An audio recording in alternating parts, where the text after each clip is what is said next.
Antes de começar, tenho que te avisar.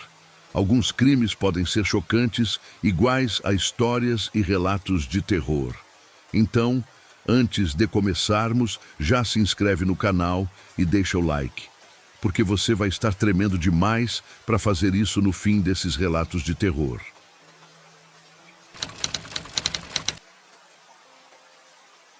Meu nome é Marcos, tenho 45 anos e trabalho como guarda florestal há 20 anos.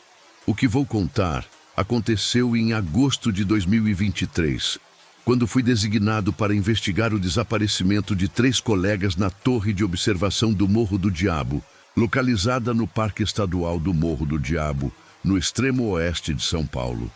A torre havia sido construída nos anos 1980 para monitoramento de incêndios florestais, mas foi abandonada em 2018 após uma série de incidentes inexplicáveis. 3 guardas florestais haviam desaparecido misteriosamente durante seus turnos de vigia. João Santos, em 2016, Maria Conceição, em 2017 e Roberto Silva, em 2018. Nunca foram encontrados vestígios dos desaparecidos, apenas seus equipamentos de comunicação deixados no topo da torre. O local ficava a 15 quilômetros da sede do parque, no meio de uma área de Mata Atlântica preservada. Para chegar à torre, era necessário percorrer uma trilha íngreme de 3 quilômetros que serpenteava pelo morro. A construção em si era imponente. Uma estrutura metálica de 40 metros de altura, com uma cabine de observação no topo, equipada, com binóculos, equipamentos de comunicação e uma pequena sala para descanso do vigia. Fui escolhido para a missão por ter mais experiência na região e por conhecer pessoalmente os 3 desaparecidos. Minha tarefa era passar uma semana na torre, documentando qualquer anomalia e tentando descobrir o que havia acontecido com meus colegas. Cheguei à torre numa segunda-feira de manhã, carregando suprimentos para 7 dias. O acesso à estrutura era feito por uma escada de ferro externa que subia em zigue-zague pelos 40 metros de altura. A cada 10 metros havia um pequeno patamar para descanso. A cabine no topo era maior do que eu esperava. Havia uma sala principal, com grandes janelas em todas as direções, oferecendo uma vista panorâmica de milhares de hectares de floresta. Uma sala menor servia como área de descanso, com uma cama simples, um fogão portátil e suprimentos básicos. O primeiro dia transcorreu normalmente. Passei o tempo observando a floresta através dos binóculos, familiarizando-me com os marcos de referência e testando os equipamentos de comunicação. Fazia contato com a sede do parque a cada 2 horas, conforme protocolo. Foi durante a primeira noite que notei algo estranho. Por volta das 22, quando estava organizando meus equipamentos na sala de descanso, ouvi um som que me fez parar tudo o que estava fazendo. Eram vozes humanas vindas de dentro da floresta. Vozes que gritavam por socorro. Peguei os binóculos de visão noturna e vasculhei a mata em todas as direções, mas não consegui localizar a origem dos sons. As vozes continuaram por cerca de 15 minutos, sempre mudando de direção, como se pessoas estivessem caminhando perdidas pela floresta. Tentei entrar em contato com a sede pelo rádio, mas apenas conseguia captar estática. O telefone via satélite também não funcionava. Algo estava interferindo nos sinais. As vozes cessaram por volta das 22h30, mas o silêncio que se seguiu era perturbador. Florestas nunca ficam completamente silenciosas à noite. Sempre há o som de insetos, pequenos animais se movendo, folhas balançando no vento. Mas naquela noite era como se toda a vida selvagem tivesse fugido da área. Consegui dormir apenas algumas horas. Acordei às 5 da manhã com a sensação de que alguém estava subindo a escada externa da torre. O som era inconfundível. Passos metálicos regulares subindo degrau por degrau. Olhei pela janela e vi uma figura humana na escada, cerca de 20 metros abaixo da cabine. Era um homem vestindo o uniforme de guarda florestal. Mesmo na penumbra do amanhecer, reconheci imediatamente quem era. João Santos, o primeiro colega que havia desaparecido. "João!" gritei da janela. "João, você está bem?" Ele parou de subir e olhou para cima. Seu rosto estava pálido e havia algo profundamente errado em sua expressão. Seus olhos eram vazios, sem vida, como os de um boneco. "Marcos", ele disse, sua voz ecoando estranhamente na estrutura metálica. "Você precisa descer, agora." "João, onde você esteve? Todo mundo está procurando você há 7 anos. Desça", ele repetiu, mas sua boca não se movia em sincronia com as palavras. "Venha conosco." Foi então que vi as outras figuras. Maria Conceição e Roberto Silva estavam na base da torre, olhando para cima. Eles também vestiam seus uniformes de trabalho, mas havia algo terrivelmente errado com sua aparência. Suas roupas estavam sujas de terra, como se tivessem acabado de sair de debaixo da terra. "Não", disse eu, recuando da janela. "Vocês estão mortos. Vocês desapareceram."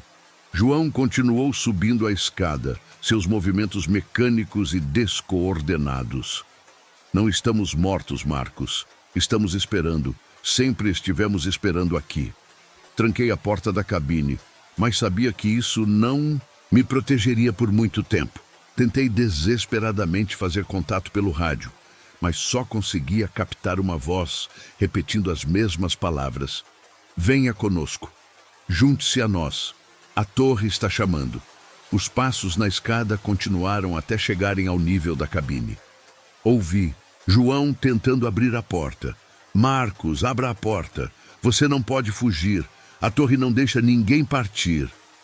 "O que vocês querem de mim?" gritei. "Queremos que você entenda", disse uma nova voz. Era Maria Conceição. "Queremos que você veja o que nós vimos." Relutantemente abri a porta. Os 3 estavam parados no pequeno patamar externo da cabine. De perto, pude ver que suas aparências eram ainda mais perturbadoras. Suas peles tinham uma coloração acinzentada e havia terra fresca em seus cabelos e roupas. "Veja", disse Roberto, apontando para a floresta. Olhei na direção que ele indicava e vi algo que me fez questionar minha sanidade. A floresta estava se movendo. Não as árvores balançando no vento, mas a própria topografia se alterando. Morros se erguiam e desapareciam, vales se abriam e se fechavam, como se a terra fosse um oceano em constante movimento. E havia figuras caminhando pela floresta em constante transformação. Centenas delas, talvez milhares, todas vestindo uniformes de guardas florestais de diferentes épocas. "Quantos?" perguntei horrorizado. "Todos", respondeu João. "Todos os que vieram antes de nós. A torre coleta guardas florestais há décadas. Somos seus guardiões eternos." "Isso é impossível. Eu conheço a história desta torre. Foi construída nos anos 80. Maria sorriu. Um sorriso terrível que revelou dentes cobertos de limo. "Esta torre é muito mais antiga do que os registros oficiais mostram. Foi construída originalmente em 1943, durante a Segunda Guerra Mundial, como posto de observação militar. Dezenas de soldados desapareceram aqui. Depois foi reconstruída como torre de observação civil nos anos 1960, mais desaparecimentos. Demolida e reconstruída novamente nos anos 1980. O ciclo nunca para. Por que os registros não mostram isso? Porque as autoridades sempre encobrem os desaparecimentos, disse Roberto.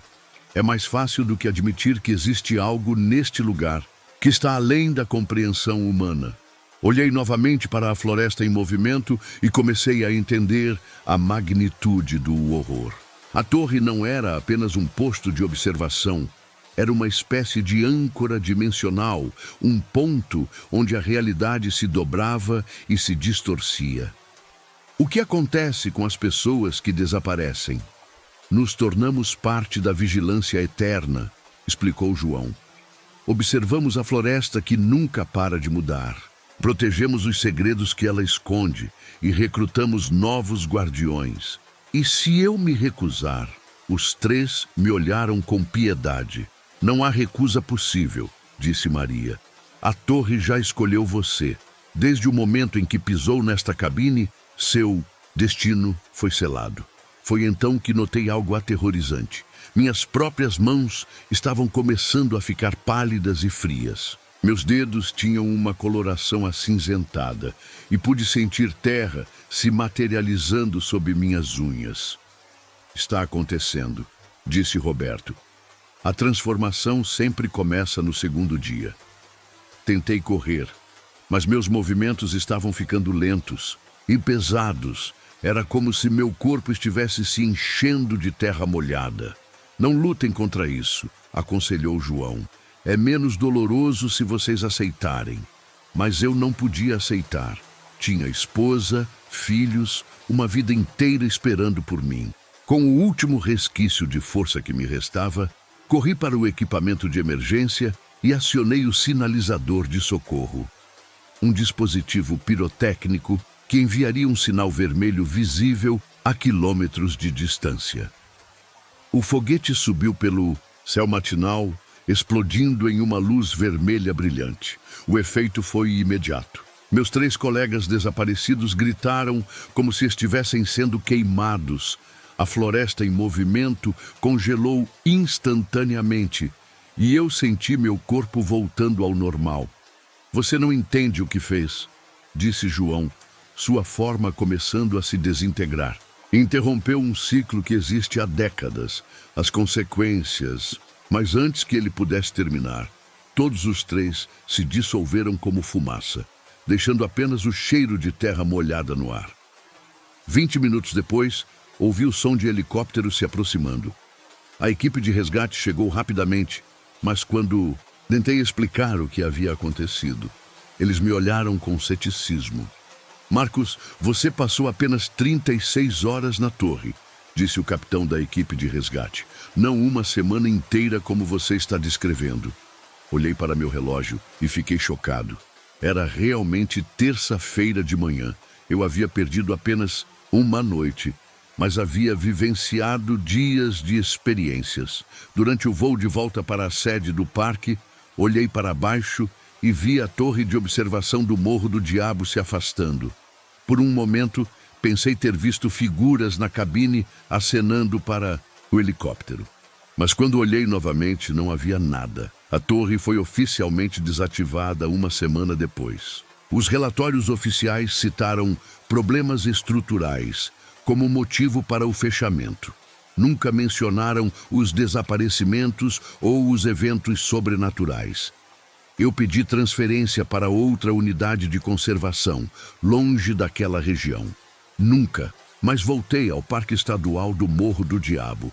Mas às vezes, durante minhas rondas noturnas em outras florestas, ouço vozes distantes chamando meu nome.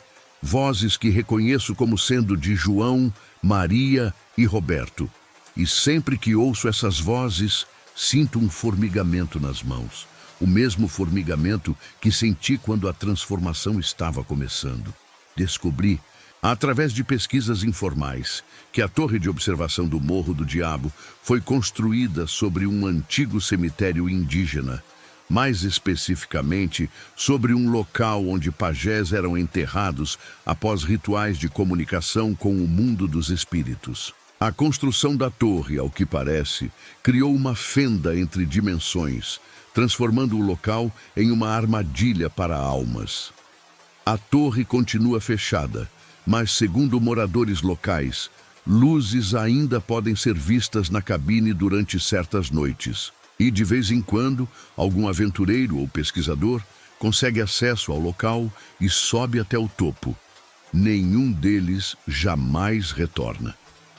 A última informação que obtive, através de um contato no departamento de parques, é que estão planejando demolir completamente a torre e selar a área. Mas alguma coisa me diz que isso não será suficiente.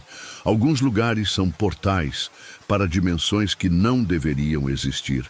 E uma vez abertos, esses portais são quase impossíveis de fechar. A torre de vigia continua vigiando e recrutando guardiões para sua vigilância eterna. Eu escapei, mas sei que um dia eles virão me buscar, e quando isso acontecer, eu me juntarei à vigilância eterna no Morro do Diabo. Se você conseguiu chegar até aqui sem pausar o vídeo, você é corajoso. Demais! Aperta esse botão de like, se inscreve no canal e ativa todas as notificações, porque histórias assim eu só trago aqui. Compartilha esse vídeo e marca aquele amigo que tem medo de altura para ver ele passar mal. Comenta aí, qual das 3 histórias te deixou mais gostou? O Farol dos Afogados, a Fazenda dos Espíritos Indígenas ou a Torre Dimensional? E prepara o coração, porque tem mais 3 histórias ainda mais sinistras sobre objetos amaldiçoados que arruinaram a vida de quem os possuiu. Você tem coragem de descobrir o que acontece quando relíquias antigas despertam forças sobrenaturais. Trabalho como historiador especializado em patrimônios históricos abandonados. O que vou relatar aconteceu em novembro de 2023, quando fui contratado pelo governo estadual do Espírito Santo para catalogar o Farol de Pedra Negra, uma estrutura do século XIX, localizada numa ilha rochosa a 15 quilômetros da costa de Guarapari. O farol havia sido desativado em 1978, após uma série de incidentes que nunca foram totalmente esclarecidos. 3 faroleiros diferentes haviam pedido transferência, alegando presenças perturbadoras. E o último, um homem chamado Antônio Ferreira, simplesmente desapareceu sem deixar rastros. Encontraram apenas seu diário, com a última entrada, datada de 3 de setembro de 1978. Eles estão subindo as escadas, sempre sobem à meia-noite. Não posso mais fingir que não vejo. A viagem até a ilha de Pedra Negra foi feita em um pequeno barco pesqueiro, pilotado por seu Joaquim, um homem de 60 anos que conhecia aquelas águas como ninguém. Durante o trajeto, ele se mostrou cada vez mais inquieto. Doutor, o senhor tem certeza que quer passar a noite lá? Perguntou ele, olhando nervosamente para a ilha que se aproximava. Ninguém fica na Pedra Negra depois do pôr do sol há mais de 40 anos. É necessário para minha pesquisa, respondi. Preciso documentar as condições noturnas da estrutura. Seu Joaquim balançou a cabeça. Meu pai trabalhava no farol nos anos 1950. Dizia que à noite se podia ouvir os gritos dos náufragos que morreram nas pedras. Muitos navios se espatifaram nessas rochas antes do farol ser construído. A ilha de Pedra Negra era exatamente como seu nome sugeria. Um aglomerado de rochas vulcânicas negras que emergiam do oceano como dentes gigantescos. O farol se erguia. No ponto mais alto, uma torre branca de 30 metros que contrastava dramaticamente com as pedras escuras. Desembarquei com meu equipamento. Câmeras, gravadores, instrumentos de medição e suprimentos para 2 noites. Seu Joaquim me ajudou a carregar as coisas até a casa do faroleiro, uma construção de pedra anexa à torre. Vou buscar o senhor depois de amanhã, ao meio-dia, disse ele, já voltando apressadamente para o barco. Se acontecer alguma coisa, acenda o farol, vou ver da costa e venho buscar. Como assim, se acontecer alguma coisa? Mas ele já havia partido, deixando-me sozinho naquele lugar isolado. A casa do faroleiro era espartana, um cômodo principal com uma mesa, 2 cadeiras e uma lareira, um pequeno quarto com uma cama simples e uma cozinha básica. Todas as janelas davam vista para o oceano infinito. O único acesso à Torre do Farol era através de uma porta de ferro que conectava a casa à base da escadaria interna. Passei a tarde catalogando e fotografando a estrutura externa. O farol estava em condições surpreendentemente boas para 45 anos de abandono. A pintura branca descascava em alguns pontos, mas a estrutura de concreto permanecia sólida. Encontrei várias placas de metal corroído espalhadas pelo rochedo, destroços de navios que haviam naufragado ali ao longo dos séculos. Ao anoitecer, acendi a lareira e preparei um jantar simples. O silêncio era absoluto, quebrado apenas pelo som das ondas batendo contra as rochas lá embaixo. Era um silêncio pesado, opressivo, como se a própria ilha estivesse contendo a respiração. Por volta das 21 horas, comecei a organizar minhas anotações quando ouvi o primeiro ruído estranho. Era um som metálico, como se alguém estivesse arrastando correntes pelo chão de pedra do lado de fora. Peguei uma lanterna e saí para investigar. Não havia nada, apenas o vento noturno assobiando entre as rochas. Voltei para dentro, mas o som recomeçou cerca de 10 minutos depois. Desta vez, parecia vir de cima, da própria torre do farol. Eram passos pesados subindo a escadaria de ferro. Abri a porta que dava acesso à torre e acendi a lanterna, iluminando os degraus em espiral que desapareciam na escuridão lá em cima. "Tem alguém aí?" Gritei, mas minha voz apenas ecoou pela torre vazia. Os passos pararam. Subi alguns degraus, mas a escadaria era íngreme e a escuridão total. Decidi investigar melhor na manhã seguinte.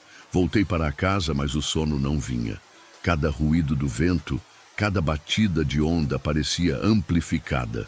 Por volta das 23h30, ouvi algo que me fez gelar. Vozes do lado de fora. Eram várias vozes masculinas, falando em tom baixo e urgente. Palavras que não conseguia distinguir, mas havia desespero nelas. Pareciam vir da direção do cais improvisado, onde seu Joaquim havia me deixado. Peguei a lanterna e saí novamente. O feixe de luz revelou apenas as rochas molhadas e o mar agitado. Mas as vozes continuavam, agora mais próximas. Era como se um grupo de homens estivesse caminhando pelas rochas, procurando por alguma coisa. "Quem está aí?" Gritei. As vozes cessaram imediatamente. Caminhei cuidadosamente pelas rochas escorregadias, seguindo o som, mas não encontrei nada. Nenhuma pegada, nenhum sinal de presença humana. Estava voltando para casa quando ouvi um grito. Não foi um grito humano comum. Foi um grito de agonia pura, como se alguém estivesse morrendo de forma terrível. Veio do mar. Mas quando iluminei a água com a lanterna, não havia nada além das ondas quebrando contra as rochas. O grito se repetiu, depois outro e mais outro. Era como se dezenas de pessoas estivessem gritando de dor no oceano escuro. Corri de volta para a casa e tranquei a porta. O som continuou por mais alguns minutos, depois cessou abruptamente. O silêncio que se seguiu foi ainda mais perturbador que os gritos. Sentei-me junto à lareira, tentando racionalizar o que havia acontecido. Talvez fossem golfinhos ou outras criaturas marinhas. Talvez o vento criasse sons estranhos ao passar pelas formações rochosas. Mas no fundo, eu sabia que aquilo não eram sons naturais. Consegui adormecer por volta das 2h, mas acordei exatamente à meia-noite do dia seguinte com o som de passos na escadaria da torre. Desta vez, eram mais pesados, mais deliberados. Como se alguém ou algo estivesse subindo lentamente cada degrau. Peguei minha lanterna mais potente e abri a porta da torre. O som parou imediatamente. "Quem quer que seja, eu sei que está aí!" Gritei, minha voz ecoando pela estrutura oca. Silêncio. Comecei a subir a escadaria. Os degraus de ferro rangiam sob meu peso e minha respiração soava alto no espaço confinado. Eram 187 degraus até o topo. Eu havia contado na pesquisa prévia. No degrau 50, encontrei algo que me fez parar. Uma pegada molhada. Era uma pegada humana, mas deformada, como se o pé estivesse inchado pela água do mar. Havia várias delas, todas subindo em direção ao topo. Continuei subindo, seguindo o rastro de pegadas molhadas. A cada lance da escadaria, o ar ficava mais frio e mais úmido. No degrau 100, comecei a ouvir um som que me fez questionar minha sanidade. Era o som de água pingando, como se alguém encharcado estivesse caminhando à minha frente. No degrau 150, vi a primeira aparição. Era a silhueta de um homem, parado no lance superior da escadaria. Estava de costas para mim, mas podia ver que suas roupas pingavam água constantemente. Quando iluminei a figura com a lanterna, ela se virou lentamente. O rosto era o de um afogado. A pele estava inchada e azulada. Os olhos eram 2 buracos escuros e algas marinhas pendiam de seus cabelos. Ele abriu a boca e água do mar jorrou de sua garganta enquanto tentava falar. Salve! Conseguiu dizer, sua voz como o som de água gorgolhando. Ainda estamos aqui. Recuei alguns degraus, mas quando olhei para baixo, vi que a escadaria estava cheia de figuras similares.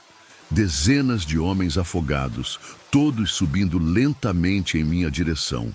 Suas roupas eram de épocas diferentes. Alguns vestiam uniformes navais do século XIX, outros roupas de marinheiros mais recentes. Todos tinham a mesma aparência de mortos por afogamento. Estavam subindo a escadaria da torre, como faziam todas as noites há décadas, procurando pela luz que poderia tê-los salvado. Tentei descer, mas eles bloqueavam o caminho. Tentei subir, mas o afogado no topo da escadaria não se movia. Estava preso no meio de uma procissão de mortos. "O que vocês querem?" gritei. "Luz!" disse o afogado no topo. "A luz que nunca veio!" Foi então que entendi. Todos aqueles homens haviam morrido nos naufrágios ao redor da ilha. Morreram porque não havia luz para guiá-los em segurança. E agora, todas as noites, eles subiam a escadaria do farol, procurando pela luz que poderia tê-los salvado. Empurrei-me contra a parede da torre e consegui passar por alguns deles. Suas mãos molhadas tentaram me agarrar, mas eu era mais rápido. Cheguei ao topo da torre, onde ficava o mecanismo do farol. A lente de Fresnel ainda estava intacta, mas coberta de sal e corrosão. O sistema elétrico havia sido removido décadas atrás, mas encontrei um gerador de emergência em um compartimento lateral. Com mãos trêmulas, consegui ligá-lo. A luz do farol se acendeu pela primeira vez em 45 anos, enviando seu feixe poderoso pelo oceano escuro. O efeito foi imediato. Os afogados pararam de subir. O homem, no topo da escadaria, olhou para a luz com algo que poderia ter sido gratidão em seus olhos mortos. "Obrigado", ele sussurrou, e então desapareceu. Todos eles desapareceram. Mantive o farol aceso pelo resto da noite. Quando o seu Joaquim chegou na manhã seguinte, ele olhou surpreso para a luz ainda funcionando.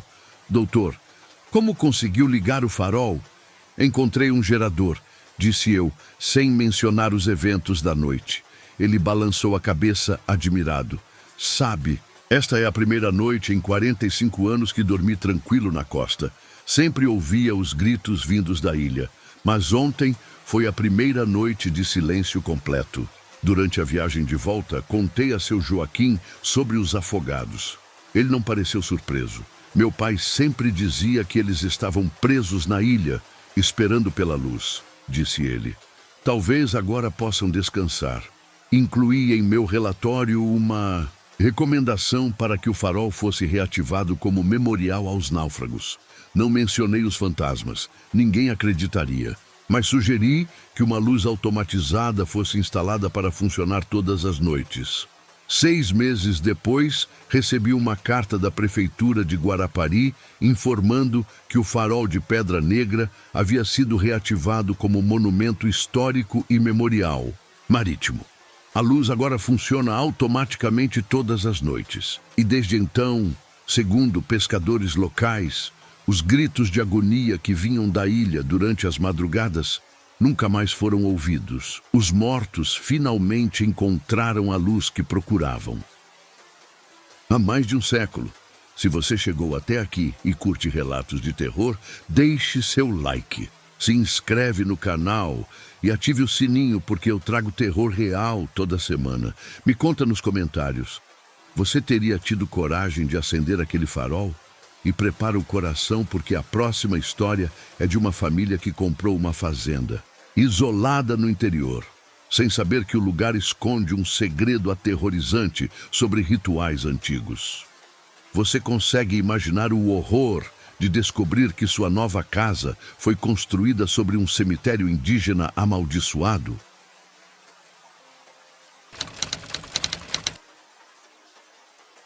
Eu me chamo Fernanda, tenho 38 anos e sou veterinária. O que vou contar aconteceu entre julho e setembro de 2023, quando meu marido Paulo e eu compramos uma fazenda no interior de Minas Gerais, no município de São Tiago, para começar uma nova vida longe da correria de Belo Horizonte. A propriedade se chamava Fazenda Santa Esperança. Tinha 50 hectares e estava sendo vendida por um preço absurdamente baixo. O corretor, um homem nervoso chamado Rogério, sempre evitava responder diretamente quando perguntávamos por que o valor estava tão abaixo do mercado. Os antigos proprietários queriam vender rápido, ele dizia. Questões pessoais, vocês sabem como é. A fazenda havia passado por 3 donos diferentes nos últimos 10 anos. Todos haviam vendido depois de poucos meses, alegando incompatibilidade com a vida rural. Nós, ingenuamente, pensamos que isso apenas demonstrava que vida no campo não era para qualquer um. A propriedade ficava a 8 quilômetros da cidade mais próxima, no final de uma estrada de terra que serpenteava por morros cobertos de mata atlântica. A casa-sede era uma construção colonial do século XVIII, com paredes grossas de adobe e telhas de barro. Havia também um curral, um estábulo e várias construções menores espalhadas pela propriedade. Mudamos em julho, no auge do inverno mineiro. Nos primeiros dias, tudo parecia perfeito. Eu estabeleci uma pequena clínica veterinária, no que antes era um depósito, e Paulo começou a trabalhar a terra para plantar milho e feijão. À noite, sentávamos na varanda da casa-sede, admirando as estrelas que nunca conseguíamos ver em Belo Horizonte. O primeiro sinal de que algo estava errado foi o comportamento dos animais.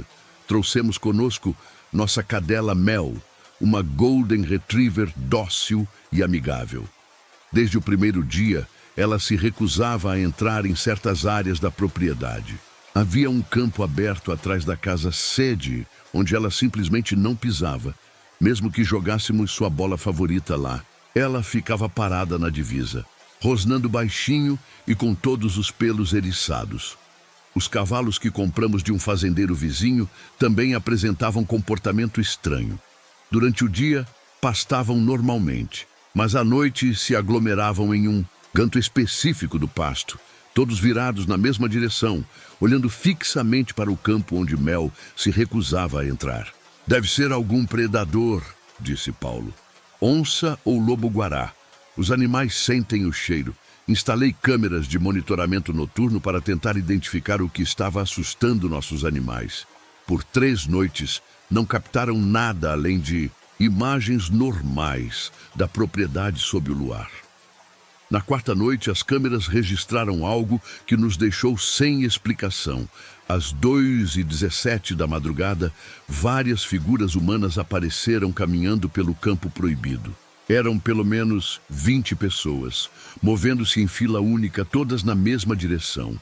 As imagens estavam em infravermelho, então apareciam como silhuetas brancas contra o fundo escuro, mas era possível ver que usavam roupas que pareciam tradicionais. Longas túnicas ou vestidos. O mais perturbador era que elas não faziam ruído algum. Nem mesmo as folhas secas no chão pareciam se mover sob seus pés. Mostrei as imagens para Paulo na manhã seguinte, Ele ficou tão desconcertado quanto eu. Deve ser algum grupo religioso que passa pela propriedade, disse ele, mas sua voz não. Soava convincente. Vamos colocar uma placa proibindo invasão. Colocamos uma cerca nova ao redor do campo e instalamos placas de propriedade privada. Mas na noite seguinte, as câmeras registraram as mesmas figuras, caminhando através da cerca como se ela não existisse. Decidi investigar pessoalmente. Na noite seguinte, me posicionei na janela do quarto que dava vista para o campo, com binóculos, de visão noturna que havia comprado para observar a vida selvagem. Às 2h15, eles apareceram. Eram homens, mulheres e crianças, vestindo roupas que reconheci como trajes indígenas tradicionais. Caminhavam em silêncio absoluto, com movimentos fluidos e coordenados. Seus rostos eram pintados com padrões geométricos em branco e vermelho, e alguns carregavam objetos que pareciam ser instrumentos rituais. O que mais me chocou foi perceber que eu podia ver através deles. Eram translúcidos, como figuras feitas de névoa. Eles se dirigiram para o centro exato do campo, onde formaram um círculo. Uma figura mais alta, que parecia ser um pajé, se posicionou no centro e começou a fazer movimentos rituais. Não pude ouvir suas palavras, mas vi que ele erguia os braços para o céu e depois tocava o chão repetidamente. O ritual durou cerca de 20 minutos. Quando terminou, todas as figuras se dispersaram, desaparecendo gradualmente como fumaça se dissipando. Na manhã seguinte, Paulo e eu fomos examinar o local onde havíamos visto o ritual. No centro exato do campo, encontramos algo que nos fez entender a gravidade da situação. Eram ossos humanos, parcialmente expostos pela erosão. Não apenas um esqueleto, mas vários, espalhados por uma área de cerca de 100 metros quadrados. Havíamos comprado uma fazenda construída sobre um cemitério indígena. Contactamos o IFAM, Instituto do Patrimônio Histórico e Artístico Nacional, e a FUNAI, Fundação Nacional do Índio. Uma equipe de arqueólogos chegou na semana seguinte para fazer uma avaliação preliminar. Dr. Antônio Rodrigues, o arqueólogo responsável, confirmou nossos piores temores. Este é um sítio arqueológico de grande importância, ele explicou. Pelo tipo de enterramento e pelos artefatos que encontramos, este cemitério tem pelo menos 400 anos. A tribo que vivia aqui foi exterminada pelos bandeirantes no século XVII. E a fazenda? Perguntei já temendo a resposta. Terá que ser parcialmente interditada. O cemitério precisa ser preservado e estudado adequadamente. Mas os problemas legais eram o menor dos nossos problemas. Nos dias que se seguiram à descoberta dos ossos, as manifestações paranormais se intensificaram drasticamente. Os espíritos não se limitavam mais às aparições noturnas no campo.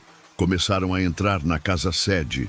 Primeiro foram os sons, cantos baixos em língua indígena que ecoavam pelas paredes de adobe durante a madrugada. Depois, os objetos começaram a se mover sozinhos. Utensílios de cozinha mudavam de lugar durante a noite.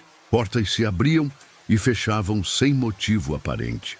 A situação chegou ao limite quando Paulo acordou uma manhã com pinturas rituais no rosto. Eram os mesmos padrões geométricos que víamos nos espíritos durante suas caminhadas noturnas. Ele não tinha memória alguma de como haviam aparecido lá. E a tinta, que parecia ser uma mistura de terra vermelha e carvão, estava completamente seca, como se tivesse sido aplicada horas antes. Eles estão tentando nos incluir nos rituais, disse eu, finalmente admitindo o óbvio. Somos invasores em terra sagrada. Começamos a pesquisar a história da região. Na Biblioteca Municipal de São Tiago, descobrimos registros antigos que confirmavam a presença de uma aldeia indígena no local onde agora ficava nossa fazenda. A tribo se chamava Cataguás e havia sido completamente aniquilada em 1674 por uma expedição bandeirante liderada por Fernão Dias Pais. Segundo os relatos, os índios foram mortos em um massacre noturno durante uma cerimônia religiosa. Os corpos foram enterrados no próprio local do ritual, sem os ritos funerários adequados. Os bandeirantes construíram uma capela sobre o cemitério, tentando abençoar a terra. A capela foi destruída por um incêndio misterioso em 1720. No século XVIII, foi construída a casa-sede da fazenda, parcialmente sobre as fundações da capela antiga. Nós estávamos literalmente vivendo sobre um cemitério profanado. À medida que nossa pesquisa avançava, as manifestações se tornavam mais agressivas. Uma noite acordei com a sensação de que alguém estava sentado na cama ao meu lado. Quando acendi a luz, vi a impressão de um corpo no colchão, mas não havia ninguém lá. Paulo começou a ter pesadelos vívidos, onde se via participando do massacre dos índios. Ele acordava gritando, revivendo as cenas de violência, como se estivesse realmente lá. Mel, nossa cadela, desenvolveu um comportamento compulsivo de cavar buracos no quintal. Sempre nos mesmos locais, sempre até encontrar ossos ou fragmentos de cerâmica indígena. Foi então que tomamos a decisão mais difícil de nossas vidas: abandonar a fazenda. Mas antes de partir, decidimos fazer algo que esperávamos pudesse trazer paz aos espíritos inquietos. Contactamos um pajé da reserva indígena de Araçuaí, a 300 quilômetros dali. Seu nome era Raoni e ele era descendente direto da tribo Cataguás. Quando contamos nossa história, ele não pareceu surpreso. Meus ancestrais estão presos na terra há séculos, disse ele. Eles não podem descansar porque foram mortos durante uma cerimônia sagrada e nunca receberam os rituais funerários adequados. Raoni concordou em viajar até a fazenda para realizar um ritual de purificação e liberação das almas. Ele trouxe consigo outros 3 pajés e uma quantidade impressionante de ervas, pedras e instrumentos rituais. O ritual foi realizado no campo onde havíamos visto as aparições.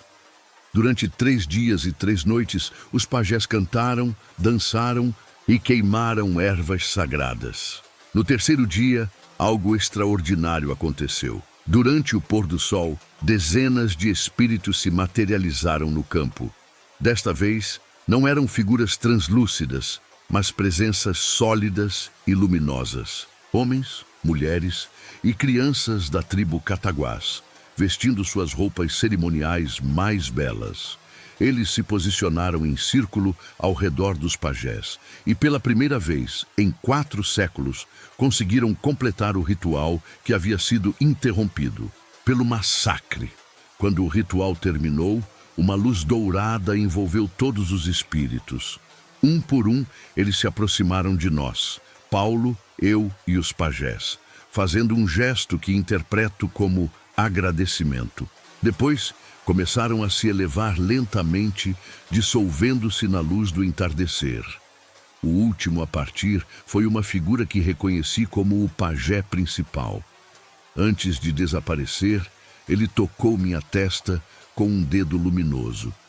Senti uma paz indescritível invadir meu coração. Quando tudo terminou, Raoni sorriu pela primeira vez desde que havia chegado. Agora eles estão livres, disse ele. Podem seguir sua jornada espiritual. Vendemos a fazenda 1 mês depois, com a condição de que o campo dos rituais fosse preservado como sítio arqueológico. Voltamos para Belo Horizonte, mas mantemos contato com Raoni e ocasionalmente visitamos o local, que agora é um memorial oficial da cultura cataguás. O que mais me marca dessa experiência é a lição que aprendi. Alguns lugares guardam memórias tão profundas que transcendem a morte. E às vezes, para que os vivos possam ter paz, é preciso primeiro dar descanso aos mortos. A fazenda agora é conhecida como Sítio Arqueológico Cataguás e está sendo estudada por universidades de todo o país. Nunca mais houve relatos de atividade paranormal no local. Os esquecidos finalmente foram lembrados. Se você ficou arrepiado pensando na sua própria casa, aperte esse botão de like. E se inscreve no canal, porque eu trago histórias de terror toda semana. Comenta aí, você compraria uma propriedade sabendo que tem um cemitério antigo? E compartilha esse vídeo, porque todo mundo precisa saber que às vezes o passado não quer ficar enterrado. Prepare-se, porque a próxima história é sobre uma torre de observação abandonada, onde guardas florestais desapareciam misteriosamente. O que eles viram antes de sumir para sempre? A resposta vai te deixar sem dormir.